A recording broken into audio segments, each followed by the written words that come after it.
अच्छा, पर सबसे पहले ये है कि टाइप्स ऑफ मेनिंजाइटिस में अक्यूट क्रॉनिक बैक्टीरियल एसेप्टिक देख लेते हैं। तो हमारे पास जो अक्यूट है उसका रैपिड ऑनसेट होगा, कॉमनली बैक्टीरियल की वजह से हो सकता है। फिर उसके बाद हमारे पास जो क्रॉनिक है वो स्लो ऑनसेट है, जिसमें हमारे पास टीबी, फंगस, पैरासाइट की वजह से हो सकता है कि ये लॉन्ग स्टैंडिंग डिजीज़ है। ये भी लॉन्ग स्टैंडिंग है क्योंकि फंगस यूजली इम्यूनो कॉम्प्रोमाइज़ में है। Immuno compromise patient would happen over the long period of time. And then parasites है। फिर उसके बाद बैक्टीरियल है, वो लाइफ थ्रेटनिंग है, रिक्वायर्स अर्जेंट एंटीबायोटिक्स। एसेप्टिक है, नॉन बैक्टीरियल, सेल्फ लिमिटिंग है। ठीक है, जैसे वायरल होता है। अब हम देख लेते हैं कि हमने ये जो यहाँ पे बात की थी कि what kind is it exactly. एक can be TB, bacterial, viral, fungal, जिसमें क्रिप्टोकोकल फंगल में ज़्यादा कॉमन है।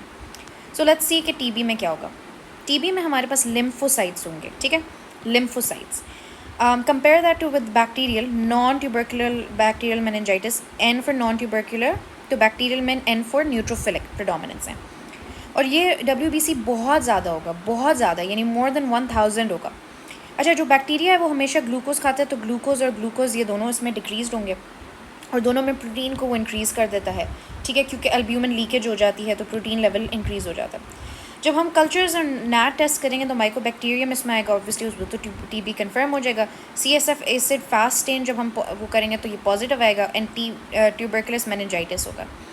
और इसमें CSF कल्चर स्पेसिफिक बैक्टीरियम और इसमें नॉन ट्यूबरकुलस बैक्टीरियल मेनिंजाइटिस है और ब्लड कल्चर भी पॉजिटिव आएगा।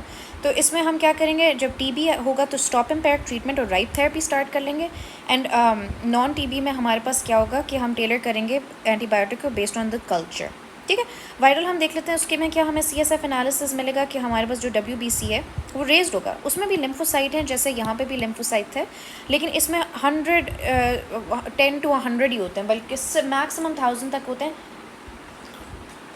जनरली इतना भी नहीं होता, सिर्फ 100 तक होता है। अच्छा, ग्लूकोज और प्रोटीन यूजुअली नॉर्मल होता है, लेकिन अगर चेंज होना भी हो तो प्रोटीन लेवल इंक्रीज होगा, तो इसमें भी इंक्रीज है, इसमें भी इंक्रीज है, इसमें भी इंक्रीज होगा। और ग्लूकोज इसमें भी डिक्रीज है, इसमें भी डिक्रीज होगा, लेकिन मोस्टली नॉर्मल भी होता है। PCR टेस्टिंग में हमें स्पेसिफिक वायरस होगा, वायरल मेनिंजाइटिस होगा।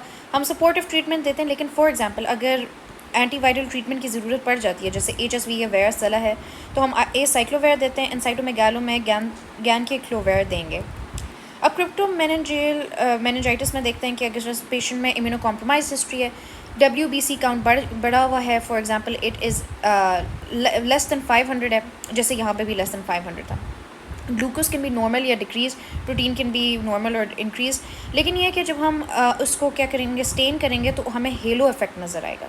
और जो CSF कल्चर है वो antigen PCR it identifies Cryptococcus, तो क्रिप्टोकोकल मेनिंजाइटिस है। तो हम क्या करेंगे, स्टॉप एम्पायर ट्रीटमेंट। क्यों? क्योंकि एंटीबायोटिक इस फॉर बैक्टीरिया, तो वो हमें ऑब्वियसली उसकी ज़रूरत ही नहीं होगी। तो उसके साथ साथ हम एम्फोटेरिसिन B एंड फ्लूकोसाइटोसिन स्टार्ट करेंगे। सो फ्लूकोसाइटोसिन अगर तो 2 वीक्स बाद पेशेंट स्टेबल हो जाता है तो फिर हम क्या करेंगे, मेंटेनेंस थेरेपी फ्लूकोनाजोल के साथ करेंगे। ठीक है, अब हम CSF कंपैरिजन टेबल देख लेते हैं, जो कि ऑक्सफोर्ड स्टेप अप से बनी हुई है। ठीक है, अब हम देख लेते हैं WBC count, cell type, glucose, protein and pressure. तो अगर हमारे पास नॉर्मल, हम पहले देख लेते हैं, तो हमारे पास WBC लेस दैन 5 होनी चाहिए, मतलब होनी नहीं चाहिए। सेल टाइप उसमें भी लिम्फोसाइट होगी। ठीक है, और जो ग्लूकोज है वो 2/3 ऑफ द प्लाज्मा होगा, या तकरीबन 60% ऑफ जो भी ब्लड लेवल्स हैं, शुगर के लेवल्स हैं, वो उतना होगा। फिर जो प्रोटीन है वो 0.2 to 0.4 ग्राम्स पर लीटर होता है, 0.2 से 0.4। और जो प्रेशर होता है that is less than 25 centimetres water. फिर उसके बाद बैक्टीरियल में हम देख लेते हैं, हमने कहा था कि लेस दैन 500, जस्ट लाइक यहाँ पे हमने कहा था कि बैक्टीरियल में यहाँ पे लेस दैन 1000 है, चलें यहाँ पे लेस दैन 500 लिखा हुआ है, लेकिन let's follow the Oxford and step up table है कि लेस दैन 500 होगा। ठीक है, न्यूट्रोफिल प्रेडोमिनेंस होगी, ग्लूकोज काफ़ी डिक्रीज्ड होगा, और जो प्रोटीन होगा वो काफ़ी रेज्ड होगा, मोर देन 1.5 होगा, और जो प्रेशर होगा वो मोर देन 30 होगा। अगर हम वायरल देखें तो हमारे पास 10s to 1000s हैं, यानी 50 से 1000 तक हैं, लेकिन हंड्रेड्स की यूजुअली रेंज में रहते हैं। लिम्फोसाइट्स होंगे, ग्लूकोज नॉर्मल होगा या फिर स्लाइटली डिक्रीज हो सकता है, प्रोटीन उसमें नॉर्मल टू इंक्रीज हो सकता है, और प्रेशर वेरिएबल हो सकता है।